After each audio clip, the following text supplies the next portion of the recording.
Hola amigos, buenas noches. Soy Alisa Durán. Bienvenidos a Entre Justos y Pecadores.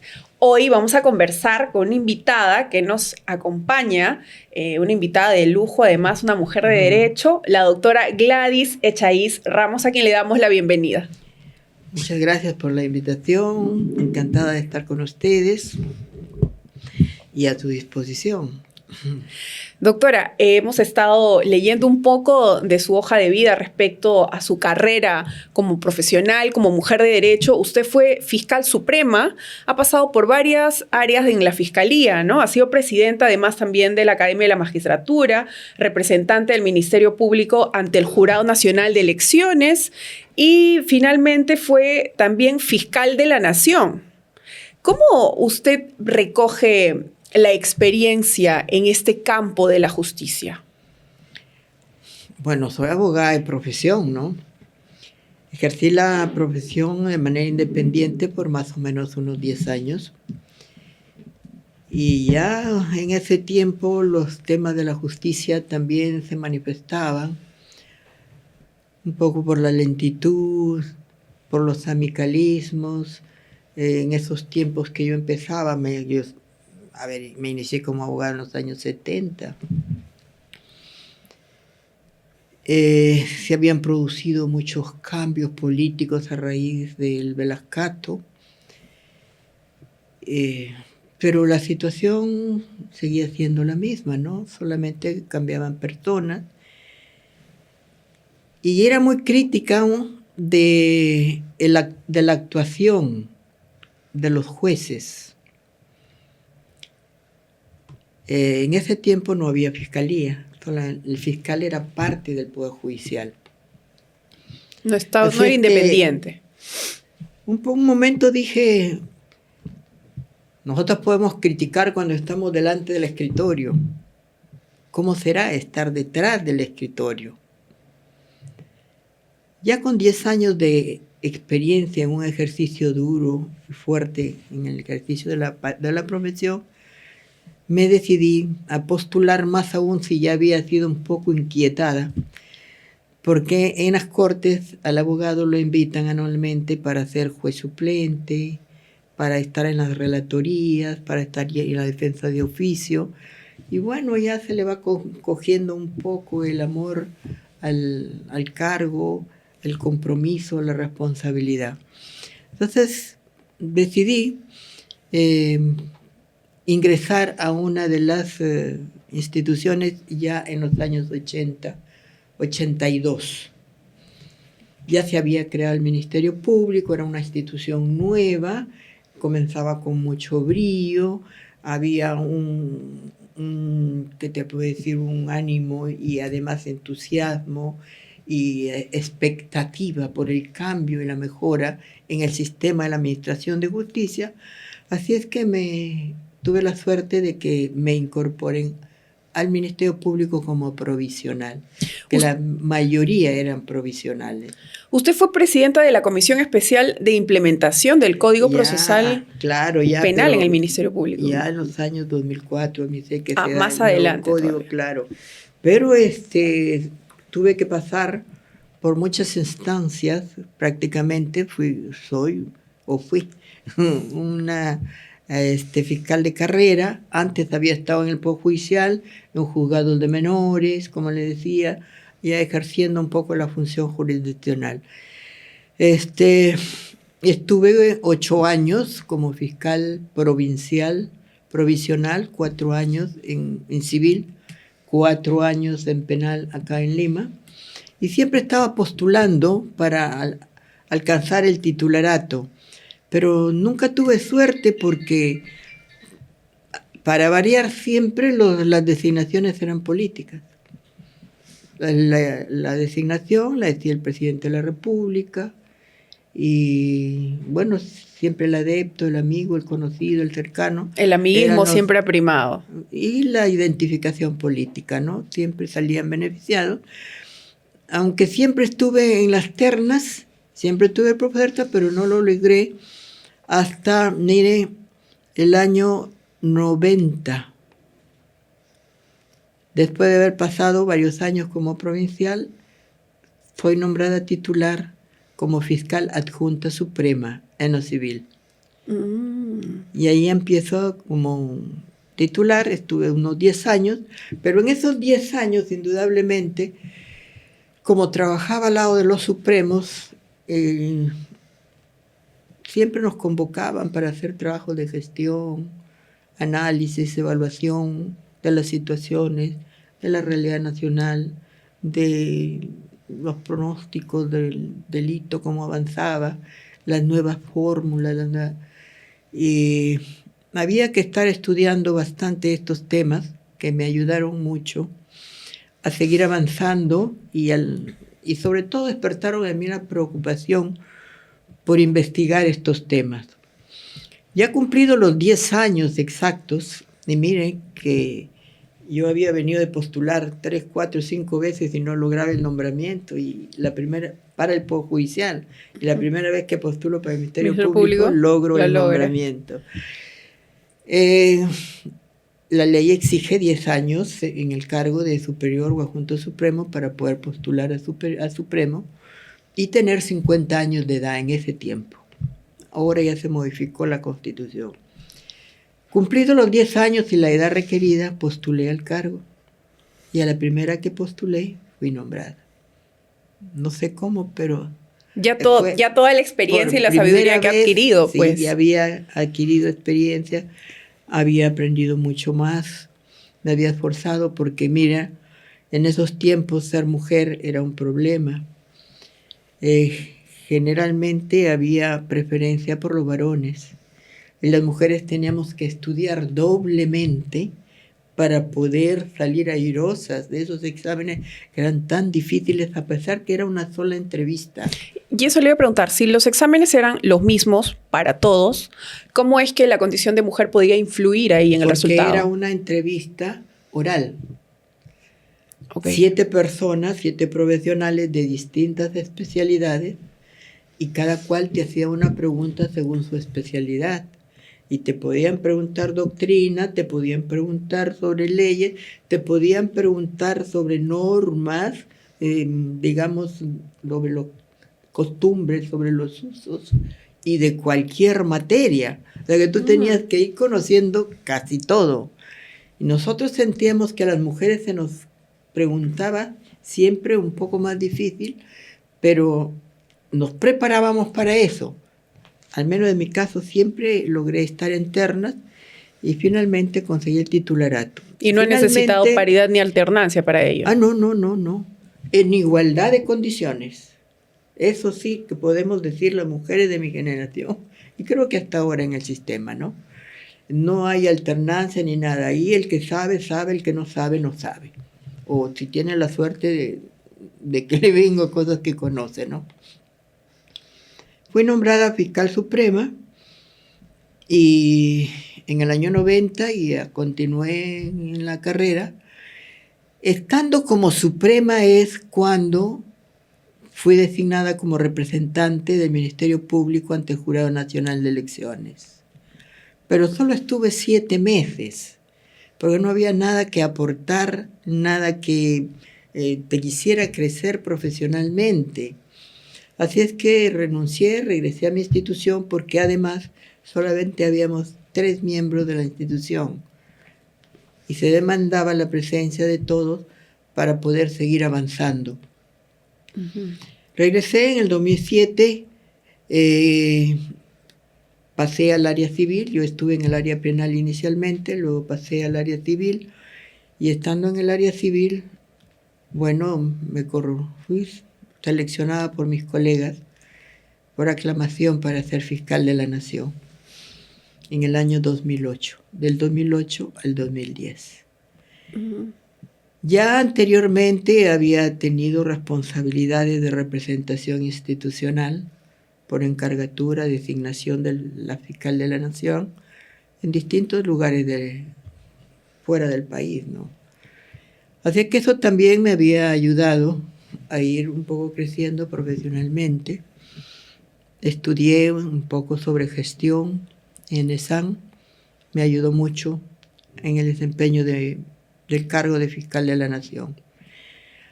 Y antes de asumir el cargo de fiscal de la Nación, fui también designada como representante del Ministerio Público ante la Academia de la Magistratura. Y fue ahí donde me eligen presidenta de la Academia. Fui la primera mujer del Ministerio Público en ser presidenta de la Academia de la Magistratura, porque anteriormente todos habían sido del Poder Judicial.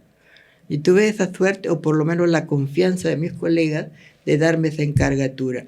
Y decliné finalmente porque al designarme fiscal de la Nación no lo consideré ético ejercer 2 cargos simultáneamente. Y además mucha responsabilidad, ¿no? Lógico, y no se pueden hacer muchas cosas a la vez y hacerlas bien. Exacto. Así es que me aboqué exclusivamente a ser fiscal a la Fiscalía de la Nación. En el cargo de fiscal de la Nación tuve otras encargaturas también. El Ministerio Público pertenece a la Asociación Iberoamericana de Ministerios Públicos, que está dividido, digamos, en América del Sur tiene un vicepresidente que lo representa, en América del Centro tiene otro vicepresidente que lo representa, a todos los ministerios de la América, de cada América, ¿no? Okay. Y así sucesivamente. Y bueno, también tuve la suerte de que me eligieran vicepresidenta para América del Sur. Así es que durante todo un año y algo más representé a toda la América del Sur como fiscal en la Asociación Iberoamericana. Y así he ido caminando y aprendiendo y ganándose con su esfuerzo al país en varias instituciones y espacios internacionales. ¿Cuál ha sido su reto más grande de usted como fiscal de la Nación? ¿A qué tan fuerte se enfrentó en ese entonces? A ver, cuando asumo la Fiscalía de la Nación, veníamos de la gestión de la doctora Adelaida Bolívar, que estaba bastante delicada de salud, tanto que ella muere en el ejercicio del cargo. Y ahí había habido una etapa un poco débil en la ejecución presupuestal. Tanto así que Economía recortó el presupuesto del Ministerio Público. Así es que me tocó enfrentarme a mí en esa situación y hablar con los ministros, explicarles la situación y asumir el compromiso de ejecutar el presupuesto hasta fin de año y que si no lo hacía el próximo me lo recortaban. Les pedí que me devuelvan lo que me habían quitado. Lo logré y efectivamente logré una ejecución presupuestal importante que me sirvió para que el próximo año me aumentaran un poquito más. Como que también se logró que nos dieran el presupuesto que se demandaba para la implementación del Código Procesal Penal, cuya implementación interna me había sido encargada por la Fiscal de la Nación desde la dación de la ley. O sea que tuve que sostener, hacer toda la reglamentación con una comisión, indudablemente, trabajar para hacer el reglamento, es un código muy reglamentarista, diseñar los despachos fiscales que demandaba el nuevo código, ver el tema de la capacitación, trabajar con la gente, incluso proponer que se fueran a capacitar muchos fiscales al extranjero para que vengan preparados. Yo misma salí para ver las otras realidades y cómo funcionaba, y eso nos ayudó mucho. De que cuando ya estaba en la Fiscalía de la Nación, lo único que hice fue aplicar lo que había recibido en ESAN, en mi formación de gestión, lo que había aprendido en otros lugares sobre implementación del código y la reglamentación que la manejaba porque yo la había trabajado, junto con un equipo indudablemente. Fueron momentos bastante, yo le voy a decir, complicados por el trabajo muy fuerte.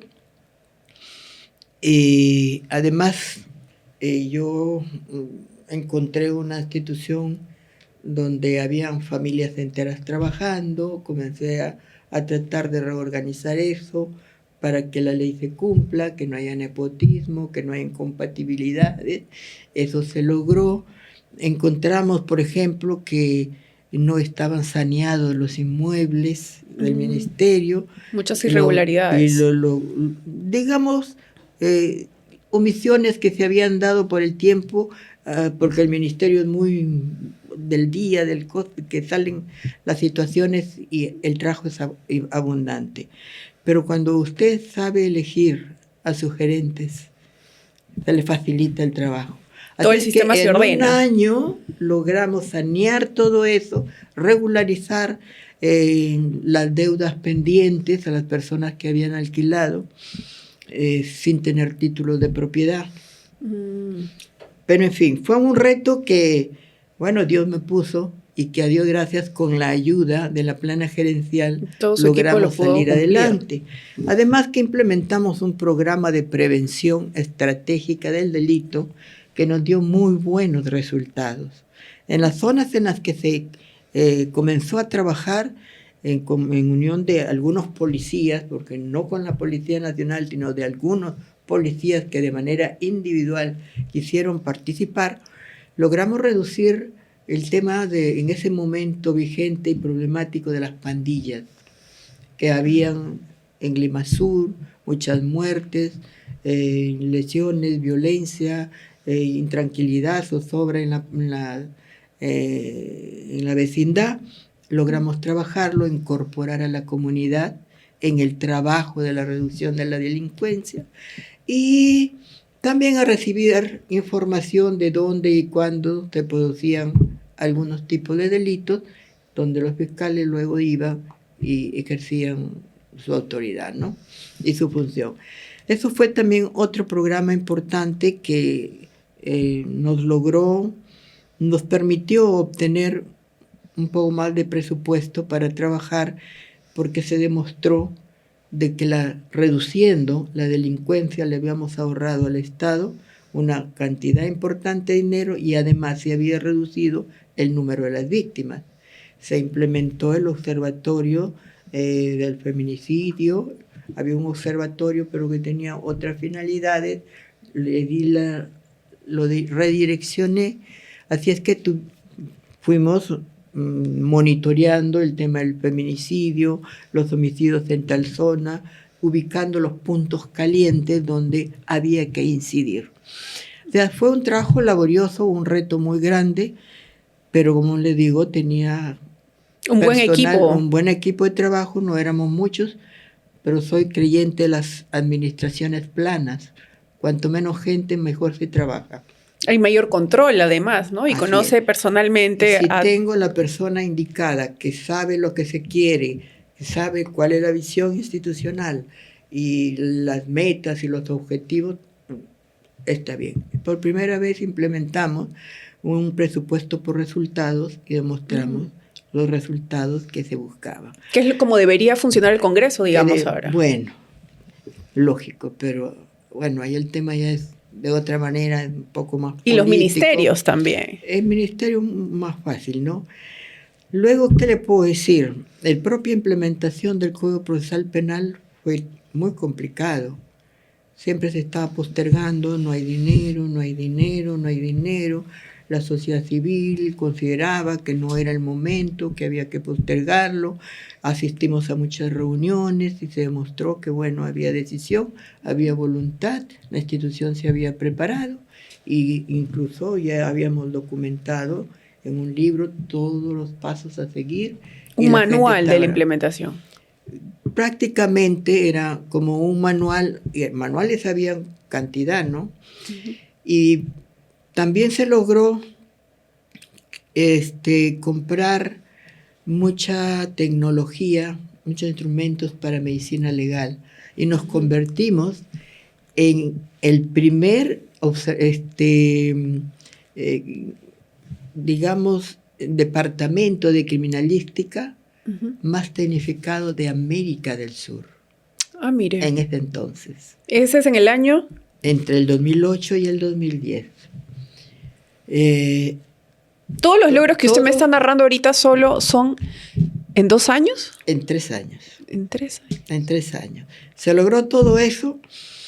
E incluso se lograron comprar algunos, no sé cómo se llaman, pero eran unos instrumentos para hacer pruebas de la droga en el propio campo y evitar estar trayendo al pesaje y que en el traslado se puedan ocurrir cosas. En el momento se determinaba y ya está. Ahí se pasaba todo lo demás. Todo eso se hizo. Parece que hoy no hay el presupuesto suficiente. Aparentemente se carecen de insumos y eso no está siendo muy usado. ¿O no ha habido quizá capacidad de gasto y por eso les han quitado el presupuesto? Trabajo. No sé, no puedo opinar, pero no conozco las razones. Pero sí vemos que, por ejemplo, primero se implementó muy bien el de Lima y luego se regionalizaron. 1, 2, 3 para evitar la concentración. Se pusieron uno en el norte, otro en el sur y otro más allá para la selva. Se hicieron 3 laboratorios. Y se construyeron varios locales, hoy no teníamos. Con no mucho presupuesto, pero teniendo un área especializada en la infraestructura, pues teníamos que usarla, ¿no? Y no nos salía muy costoso. Es que se hicieron varios locales, se adquirieron un local que ahora funciona anticorrupción, el local del Banco de la Nación que está al lado del Ministerio Público, estamos un local para familia, aquí en Lima la Casa Vice donde funcionan las Fiscalías Superiores y otras más.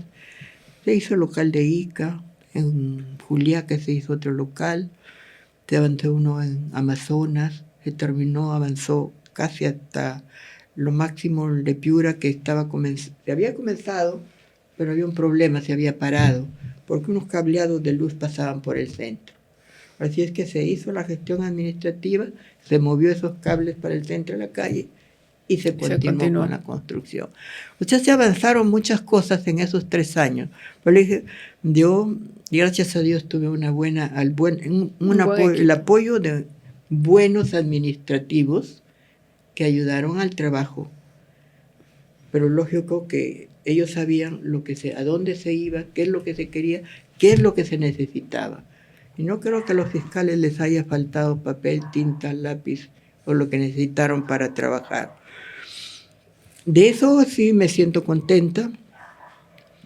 Y como en todo, ¿no? Siempre hay temas, cosas para debatir, para discutir. Claro. Pero bueno, se fueron explicando, se fue demostrando las verdades, las realidades en estricta observancia de la ley. O sea, usted ahorita nos ha explicado todo un legado que ha dejado en el sistema de justicia, en la implementación del Ministerio Público, en cuanto a infraestructura, en cuanto a manuales. Claro, pero como te digo, eso fue casi el más grande reto de mi vida. Gobernar una institución tan grande como es el Ministerio Público hasta a nivel nacional, con mucho recurso humano y con muchas carencias y necesidades. Pero cuando uno tiene el personal necesario, sabes administrar el dinero, te alcanza para muchas cosas, para atender lo urgente. Siempre yo he buscado trabajar lo urgente, lo necesario, lo inmediato. El mismo local central no fue remodelado. Con acciones que sean visibles, ¿no? Sí. Pero, y en todo este paso en su vida como profesional, como mujer de derecho, ¿cómo así viene a animarse, a postular y a estar de este otro lado, ¿no? En el poder legislativo, mire, postular y meterse en política. Al otro lado de la política, ¿no? Claro. Nunca lo pensé, mire, no me lo imaginé. Pero sí cuando estaba en la institución, yo veía una debilidad en el sistema de selección, de ratificaciones del personal, de jueces y fiscales. Cada vez que había mesas de trabajo para evaluar, analizar el problema, siempre terminábamos diciendo, la escuela es una necesidad. La escuela es una necesidad. Pero no se animaban a postularla porque terminaban con la conclusión. Cuesta mucho, cuesta mucho, cuesta mucho. Y con el cuesta mucho se fue arrastrando el tema y fue manteniéndose un sistema, un modelo de selección que se inició en el Velascato. Las juntas, consejos, como le llame, pero al final lo mismo, ¿no? Un grupo de personas que las encargadas de seleccionar. Que con el tiempo se fue un poco devaluando y generándose una serie de situaciones que, digamos, les hizo perder la imagen y el respeto que debería merecerse al politizarse el grupo. Bueno, cuando yo ya estaba, digamos, un poco descansando, empezando a dedicarme a mis actividades como abogada, de pronto una amiga muy conocida, no voy a decir su nombre, no le vaya a gustar, me convoca un día a su casa y me dice, te invito a tomar un té y mira, y me comienza a hablar del tema. Hacer y dije, la propuesta. Pero no pasa por mi cabeza, le dije, no, pero piénsalo, mira que esto, y se me viene a la cabeza, vuelve a mi mente la necesidad de trabajar la ley de la escuela. Cuando me presentan a la persona, bueno, que si era el ingeniero Acuña, que tenía interés en que yo participe. Ellos vienen a hacerle la propuesta a usted. En que participe, yo le dije, bueno, mi tema es este. Si usted me acepta o tiene dentro de su proforma o plan de gobierno mejorar la justicia, y entre ellos a través de la escuela, yo lo pensaría, pero voy a consultarlo con mi familia. No estaba muy animada. Y mi esposo, como siempre, me dice, decide tú. Eso me dijo, la decisión es tuya y de ti depende. Nosotros te apoyamos en lo que tú decidas. Como siempre le han apoyado en toda su gestión. Así es. Tuve esa suerte también. Dios me bendijo en ese Sí, también. porque el respaldo familiar es bastante importante. Imagínese este tipo de funciones que usted cargado en sus espaldas. Y además con tantas cosas que habíamos vivido, ¿no? Mi esposo también estaba dedicado un poco a la política. Era abogado también, pero era político, ¿no? ¿Él pertenecía a algún partido? Sí, al Partido Aprista.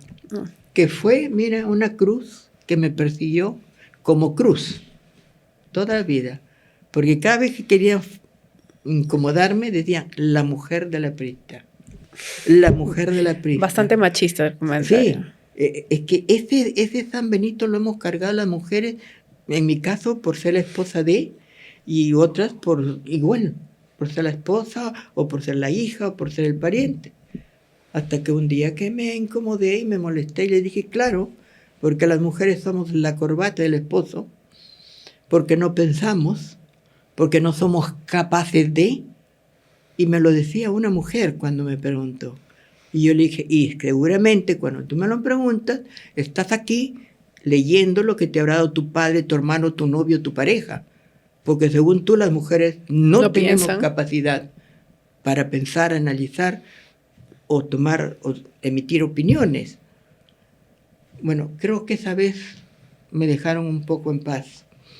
Pero eso no me incomodaba porque yo me sentía orgullosa del esposo que tenía, de la familia feliz que tenía, así es que lo demás era lo de menos. Y a él seguramente le decían, ¿no? El esposo de la fiscal de la nación. No. Ni mis hijos han sufrido de eso porque se cuidaban mucho de decir que eran mis hijos. Ah, ok. Eso se descubriría después de años, pero no. Hemos mantenido cada uno nuestros espacios profesionales, incluso en el ejercicio libre de la profesión. Una especialidad para acá, la otra especialidad para allá. Okay. Y cada uno manejamos nuestra propia economía, sabiendo lo que podía ser común, nuestros aportes, y lo demás, cada cual es libre de administrarlo como mujer pueda.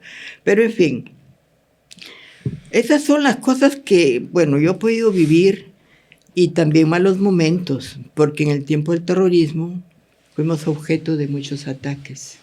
Entre ellos pusieron unas bombas en mi casa que la trajeron abajo y fue casi un milagro que salváramos la vida. ¿Eso fue cuando ocupaba qué cargo? Yo era fiscal provincial, mi esposo era diputado y estábamos en Chiclayo y pusieron mi casa en esquina y tenía 4 ventanas en los 2 dormitorios, una bomba en cada dormitorio. No. Una logró explotar. Mi esposo sale a la calle y con una vara la tira a la otra, sin darse cuenta, medio zombie, y la otra estalla en la mitad de calle y se hizo un foradado. Si esa bomba logra explotar en mi casa, yo no estaría hablando contigo acá. Dios mío. Hemos vivido, como le digo, de todo, pero eso te da más fuerza, te va formando.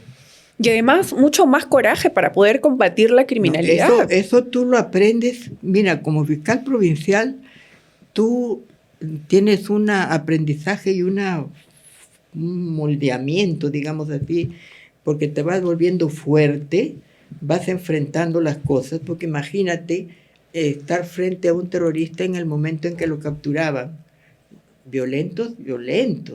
Hay veces que atacaban físicamente a los colegas fiscales, a mi adjunta, una vez la cogieron del cuello. Oh. Y yo recuerdo de que no sabíamos qué hacer, los policías se quedaron así y yo lo mordí de la mano para que lo suelte.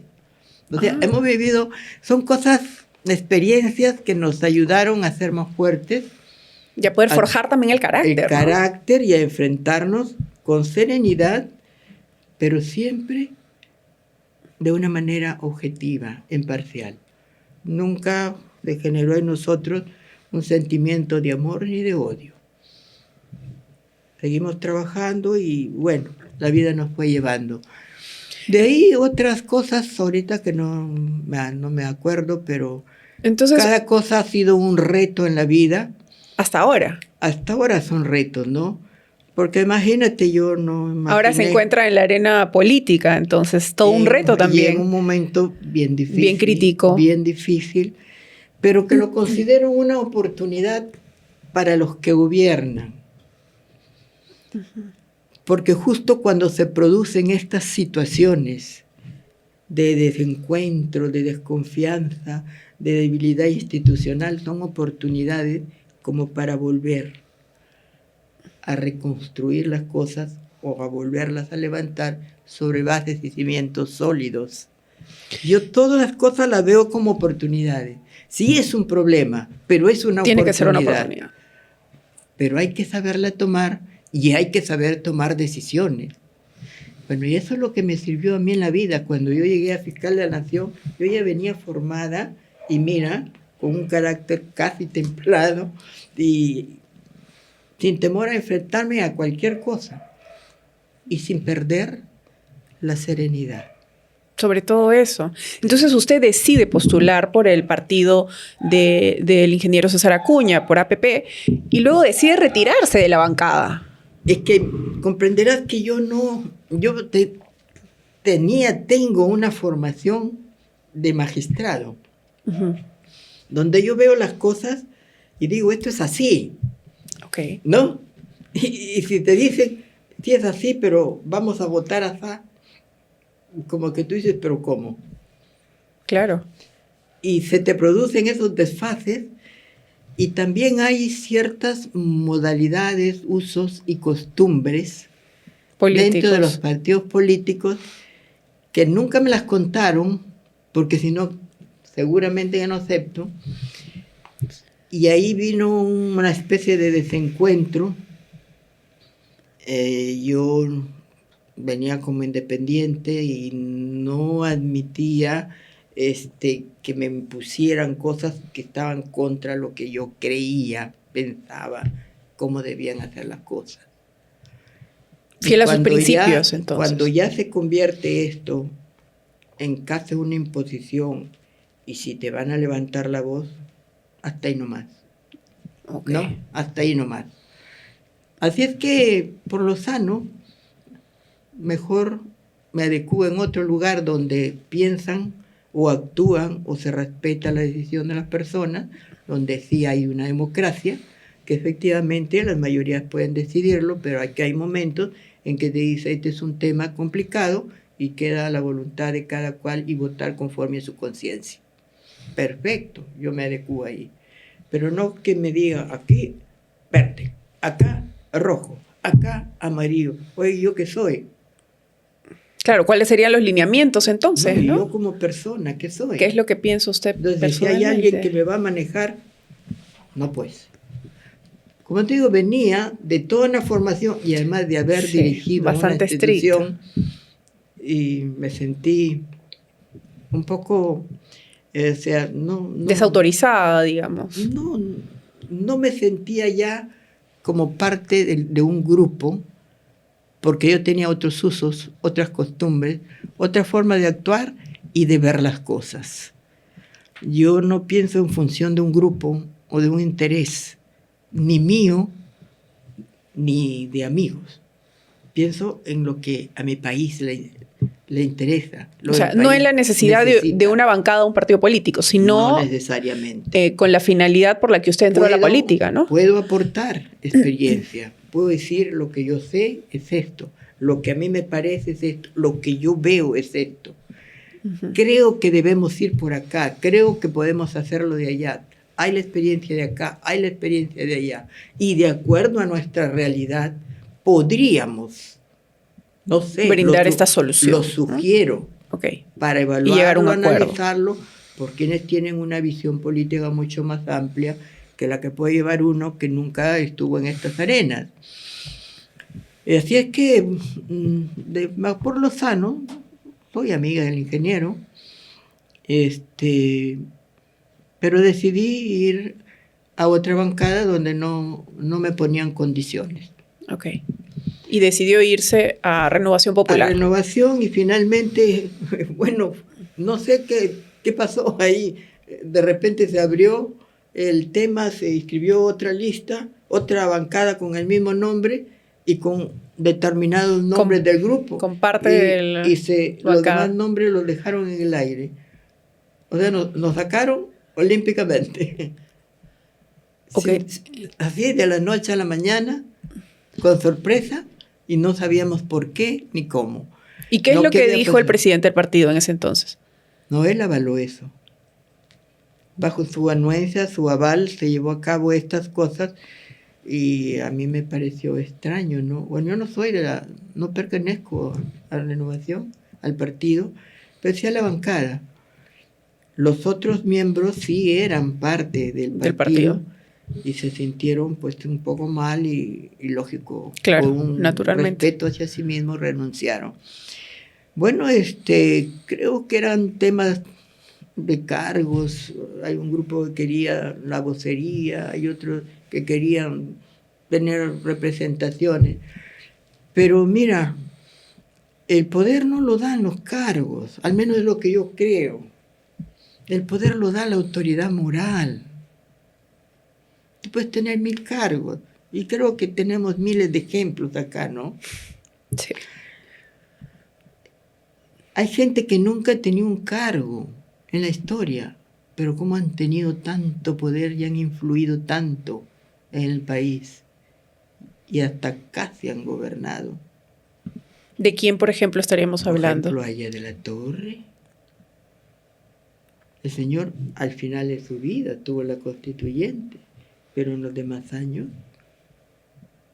a través de su partido y él como autoridad, caray, que su voz era escuchada, hoy tenía autoridad. Y como él, pues han habido bastantes otros personajes, el mismo Belaúnde, ¿no? Que si bien es cierto fue presidente, cuando no lo era, su palabra era escuchada. Y como él, otros tantos ciudadanos, otros peruanos que han transitado a lo largo de la política peruana, como sin cargo. Así es que eso de pelearte por un cargo es relativo, ¿no? Puedes estar. Creo que hay cosas más importantes en política, además, estando en gestión, sobre todo. Y si tú tienes claro lo que quieres, lo que tú puedes conseguir, no necesitas el cargo para hacerlo. Además, el cargo te da responsabilidades administrativas y no necesariamente el cumplir la función para la que fuiste elegida. En este caso, en el Congreso, ¿no? Doctora, Ya el tema para mí está en... Tengo esos criterios, esos conceptos acerca del tema, ¿qué te decir? Político, si tú quieres, pero no político partidarista. okay, no está inscrita entonces en Renovación Yo Popular. no, en ningún partido estoy inscrita. Okay. No Nunca ha estoy estado inscrita en ningún partido. en ningún partido a lo largo de mi vida. Fui abogada, no participé en ningún partido, lo apoyaba moralmente a mi esposo. A través de él aprendí. Y aprendí algo política. importante, si tú quieres.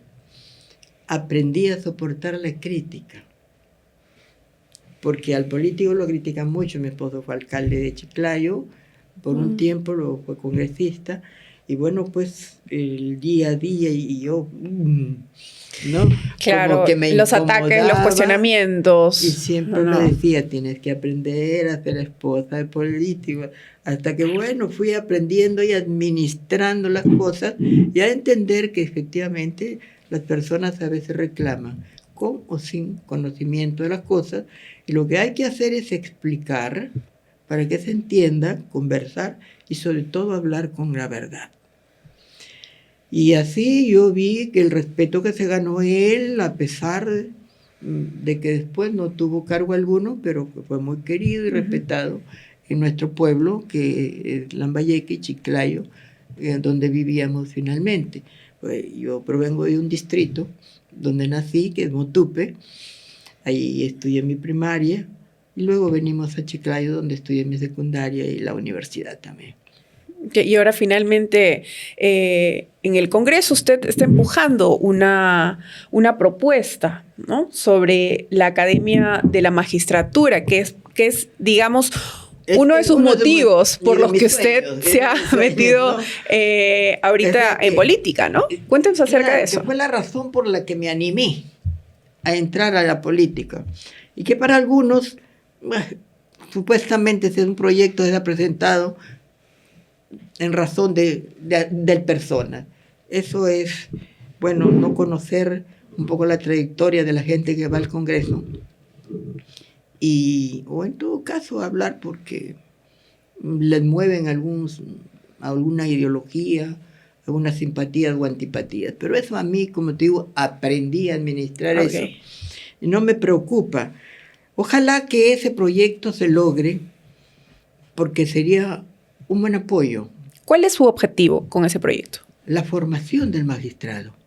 Así como se forma al diplomático, así como se forma al militar, al policía, al sacerdote, se forma incluso ahora los de control, ¿no?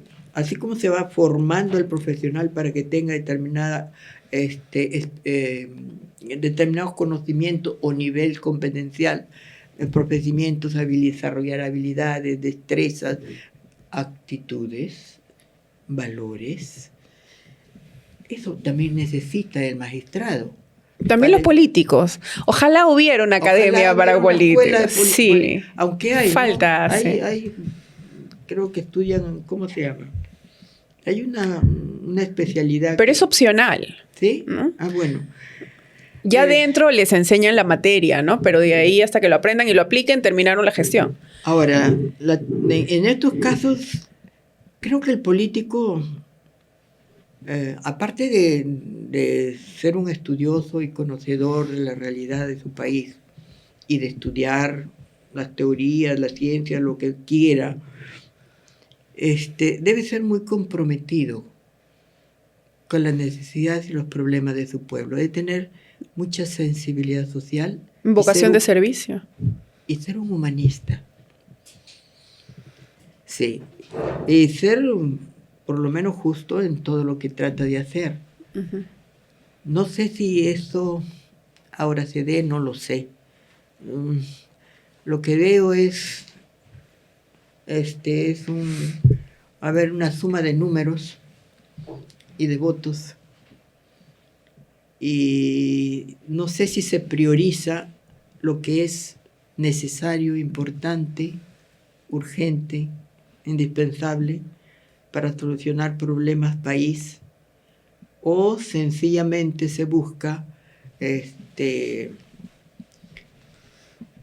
satisfacer el interés de un grupo por algo que no es trascendente, podría decirse, ¿no? Que hay muchas cosas que mejorar. Por ejemplo, los proyectos de ley, los que son de necesidad, de utilidad, que te dicen, ¿no? Uh-huh. Que no son leyes, son sencillamente recomendaciones. Pero eso gana aplausos. Yo no sé si el aplauso del momento no puede ser la crítica de mañana. Claro. ¿No? O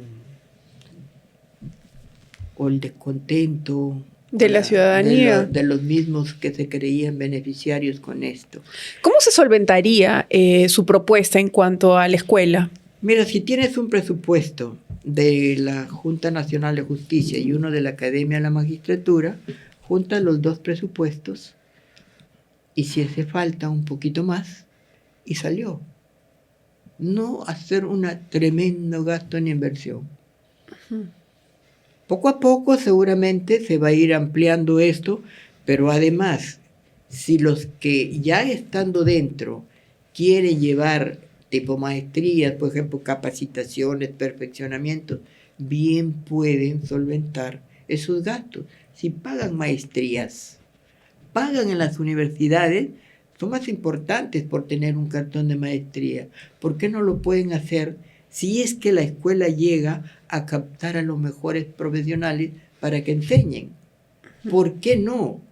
Todo es cuestión de cómo se va a gestionar y tengo la esperanza que sí va a ser bien por el interés que he visto en algunos vocales supremos en ya trabajar incluso el proyecto de ley de desarrollo, de ley orgánica de esa escuela, con miras a crear la escuela de la magistratura que sea ejemplo y vista por toda la América, si es posible. Entonces eso te mueve, me da mi satisfacción de ese compromiso, de ese involucramiento, pero que con el tiempo se logren los frutos. Algunos piensan de que eso no va a dar un resultado inmediato, pero ¿quién busca soluciones inmediatas? El que no busca un remedio duradero. Si tú quieres algo sólido, tienes que tomarte el tiempo. Claro, empezar por la formación, lógico, como lo está proponiendo. Lógico. ¿Acaso tú dices, voy a ser abogada? Pero son 5 años. Sí, pues, 5 años te toma esa formación. La maestría 3 años, el doctorado 2 más. No, van siendo 10. Si te haces abogado y te vas, si quieres ser magistrado, postulas, te formas, son 2 años, más 6 de un ejercicio provisional del cargo, 2 años y medio. Si demostraste que tienes las habilidades, el conocimiento para hacerlo, en buena hora. Mira, anteriormente las universidades eran muy rigurosas en la formación profesional. ¿Y quiénes aspiraban a ser jueces? Abogados que habían ejercido la profesión por largos años y que tenían esa sólida formación profesional, tenían experiencia en el ejercicio de su profesión y recién se consideraban capaces de ejercer el cargo. Pero ¿qué vemos ahora? Vemos crisis universitaria porque cada vez se va devaluando esa formación. Hay universidades por todas las partes, pero no hay profesores suficientes. Entonces todo se concentra en algunas universidades y bueno, quienes enseñan en las otras, yo no sé cuál sea el nivel de esta enseñanza. Pero se demuestra en la práctica y lo que se ve en el trabajo diario. Hoy día tú sales de la universidad, te vas a estudiar una maestría, estás 2 años, luego te matriculas en otra maestría porque tienes que hacer un currículum, claro, ¿no? Hay que seguir en formación constante. Estudias el idioma, vas juntando cartones, nunca ejerciste la profesión, pero te presentas y ya quieres ser juez. Es prácticamente buscar un trabajo donde ganar un sueldo, pero nunca se ponen a mirar cuál es la responsabilidad que asumen en el ejercicio de esa función, el tipo o la dimensión de problemas que se van a resolver cuando tú te sientas en un escritorio y te ponen sobre la mesa el problema de los demás. Entonces, ¿cómo es eso? De ahí que estamos viendo que cada vez termina un proceso en la Corte Suprema, acción de garantía. Y comienzan de nuevo. Y están dando vuelta los procesos y se pasan 15, 16, 20 años y los procesos no terminan. ¿Por qué antes era diferente? Si de acuerdo a la Constitución la cosa juzgada es absoluta, ¿por qué ahora se relativizó tanto? Porque hay una serie de circunstancias, muchas son las causas que inciden en esto, entre una de ellas, y creo yo que la básica es la formación.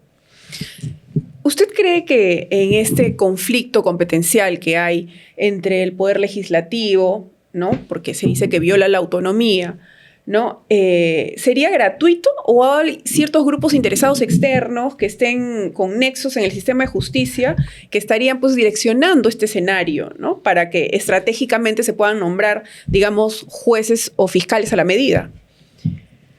Mira lo que sucede actualmente con el modelo de selección que tenemos. El Poder Judicial, poder del Estado, sus magistrados son elegidos por un grupo de personas en un corporativo que actualmente se llama Junta. No solamente son seleccionados para los cargos, sino que en el ejercicio del cargo son ratificados cada 7 años y evaluados en su desempeño funcional cada 3 años y medio. Y además, también fiscalizados, digamos así, porque tienen la función disciplinaria. Okay. O sea, que este poder independiente, autónomo, poder del Estado, sus miembros están sometidos a un grupo de personas que además se han convertido últimamente en litigantes activos. Entonces, quien va a ser evaluado, quien va a ser ratificado, quien va a ser nombrado, ya sea para ingresar o para ascender, ¿cómo va a resolver? Uh-huh. Está sometido. No hay independencia funcional. Es juez y parte. Que es lo que acabamos de prácticamente objetivizar en el caso de los jueces que han resuelto uno de los temas de la Junta que fue decidido en el Congreso de la República. ¿No? Resuelve ahora y mañana es ratificado y evaluado en el desempeño de su función, pese a que hay precedentes vinculantes del Tribunal Constitucional que han dicho esto es así. O sea, oiga, usted no intervenga en competencias exclusivas y excluyentes del Congreso de la República, pero contra eso se resuelve. ¿Por qué? Porque si no lo hace, seguramente no lo ratifica. Eso precisamente es otro de los temas que se salvaría con la escuela. La independencia funcional se recuperaría, porque ya dependerá de la propia institución evaluar a su recurso humano si está o no desempeñándose conforme a las exigencias del cargo. Y su medición será constante y permanente por la propia institución que recupera su autonomía, su independencia funcional y su independencia como institución, que tanto reclamaban ellos. Ahora, tal como en los discursos de apertura del año judicial se decía, ahora, ¿qué cosas somos? ¿Somos un poder del Estado? No, somos un grupo, un conjunto de despachos para resolver causas, pero nuestra independencia se perdió. Pues este proyecto lo que busca es devolver eso, para que se gobiernen, para que se controlen, para que se evalúen en su desempeño y para que puedan definir sus políticas institucionales y llevarlas adelante y medirlas en el hacer diario para ver si funcionaron o si no funcionaron. Eso es lo que nosotros, por lo menos lo que estamos proponiendo, y a la vez que se haga un consejo de coordinación entre las instituciones de justicia o que participan en o para la administración de justicia, en razón de que se presentan diversos problemas de orden administrativo, donde uno va por, digamos, a la derecha y el otro va a la izquierda, y nunca se van a encontrar. Eso genera otros desfases. Por ejemplo, no hay un defensor público. ¿Con quién coordino? Con el ministro de Justicia. El procurador, de repente, no sé, no está actuando acorde a sus funciones. ¿De quién pertenece? Es un órgano de justicia. El sistema carcelario, ¿por qué no funciona? ¿De quién depende? De justicia. Pues que esté justicia para analizar la problemática, generar las políticas macro de cada institución en estos aspectos.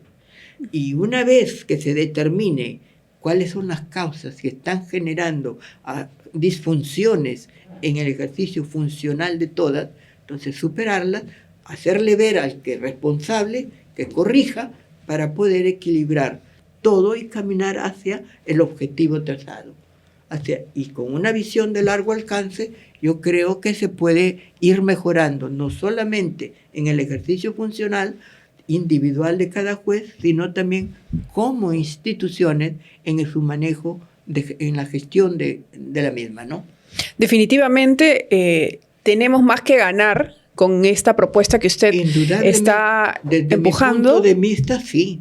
Claro. Desde mi punto de vista, sí. Que va a traer un costo económico, bueno, pero la recuperación a largo plazo es más beneficioso. En términos generales, justicia cuesta. Pero ¿cuál es lo que tú vas a ganar? Seguridad jurídica. Y habiendo seguridad jurídica, hay inversión. Vas a mejorar la economía. ¿Qué vas a ganar? Seguridad social. Confianza en la administración de justicia. Recuperar la confianza de la población. Entonces, con su sistema de justicia. ¿No es eso caminar hacia el logro de la paz social? Se ganaría mucho. Este proyecto, como te digo, estudiado, pensado de años, por todos los lados, es lo que nosotros necesitamos y todo país necesita para tener un sistema judicial confiable, que es la base de la paz social en general y que incide mucho en la economía de un país, en su confianza. Y se ha visto cuestionado y deteriorado al día de hoy con todos estos problemas que han habido. Si tenemos jueces que van a sentar sus precedentes, que se van a observar, pues confiado tú inviertes, ¿no? Y dices, estoy seguro que si mañana hay un problema, ahí hay un juez que va a decir la verdad y que va a hacer justicia. La confianza en la justicia peruana. Entonces, habría seguridad jurídica, ganaríamos un poco la confianza, más paz social, veríamos por lo menos ir avanzando en lo que el anhelo que todos tenemos, justicia, verdad. Las víctimas tendrían lo que siempre se busca, verdad, justicia, reparación. Uh-huh. Y en cuanto a eso, usted, como última pregunta, porque ya se nos fue el tiempo volando, usted como es fiscal, ha visto el desempeño del fiscal Domingo Pérez. ¿Qué opinión le merece ahora ante tanto cuestionamiento al show político que está haciendo, representando al Ministerio Público en estas audiencias que tiene con Keiko Fujimori? Bueno, yo algunas veces ya lo he dicho, creo que en estos fiscales se ha producido una deformación profesional. Ellos se han convertido más en políticos que en fiscales. Y no solamente eso, sino desde hace algún tiempo comenzaron a subvertir el orden interno de la institución, desafiando la autoridad de la institución, de una institución vertical, y tratando de casi considerarse jefes, y eso me parece que generó todo un síndrome institucional que ha sido replicado por otros que incluso algunos provisionales han considerado con derecho a mantenerse en los cargos. Se ha desconocido las facultades del fiscal de la Nación de nombrar de acuerdo a las necesidades, requerimientos, con el aval de la Junta la Junta Nacional de Justicia. O es Consejo Nacional. Y eso ha ido haciendo perder la confianza, la imagen de la institución, la buena imagen que tenía. Sin embargo, todo esto no se ve y se ratifica a estos fiscales cuando más bien ha debido darse ejemplo, dando muestra de lo que significa pues el orden, el respeto y cómo debe conducirse un magistrado, un juez o fiscal dentro de su institución. Y que siendo una institución vertical, la autoridad se respeta. Mira, en el tiempo de nosotros, siendo supremos, para nosotros el fiscal de la nación era el fiscal de la nación y lo respetábamos, porque era nuestro primo entre pares, tenía más autoridad que nosotros. Su decisión se respetaba, la apoyábamos aunque no nos gustara, dábamos sugerencias, dábamos algunas ideas, pero si al final el fiscal decía, esto se va por acá porque mi decisión, mi política es el otro, perfecto, lo apoyamos, señor o señora. Y seguíamos para adelante, coadyuvábamos en el control institucional. Pero hoy día se forman grupos, se politiza un poco la institución y el resultado pues ahí está, ¿no? Es evidente. Lamentable, triste, doloroso, los jubilados, los cesantes, generalmente cuando nos juntamos miramos con pena lo que ocurre. ¿Y cómo están dejando la institución cuestionada? Y debería, más bien, en este momento, hacerse una reforma interna, recuperar el principio de autoridad y rediseñar los procesos, los comportamientos, el comportamiento organizacional. Devolverle la seriedad y dejar de que esto sea un circo. Cada audiencia es un circo, finalmente. Que la ciudadanía los respete, porque hoy se ha perdido ese respeto. Completamente. ¿No? Sí. Entonces, hay muchas cosas que se deben manejar y eso sí ya es cuestión de la gestión institucional, que debe contar con el apoyo de la Junta de Fiscales Supremos en este caso. Porque si al fiscal de la Nación, bueno, hay que apoyarlo en alguna cosa, para eso está la Junta, que es el máximo órgano de gobierno. Es la Junta de Fiscales, no es el fiscal de la Nación. El fiscal es el que gestiona, pero el máximo órgano de gobierno y donde se define, se aprueba la política institucional, es en la Junta. Bien. O sea que allí, por eso yo pienso que se han producido algunas deformaciones que ojalá no se arraiguen, porque sí va a merecer de repente de que sean los de afuera los que vengan a reformarlo. Sí, definitivamente necesitamos un cambio de cara institucional a nuestro máximo órgano, pues, del sistema de justicia, ¿no? Un último mensaje que usted quiera dejarle a todos los amigos que están sintonizando este podcast, que participan a través de sus preguntas, nos mandan sugerencias y que también nos envían los nombres de las personas que quieren que tengamos acá en una conversación y hacerle estas preguntas. Sí, así que diríjase usted y mándeles un mensaje. Bueno, yo que es lo que les podría decir a todos los conciudadanos, ¿no? Que estamos atravesando por un momento difícil que demanda el compromiso de todos y cada uno de nosotros.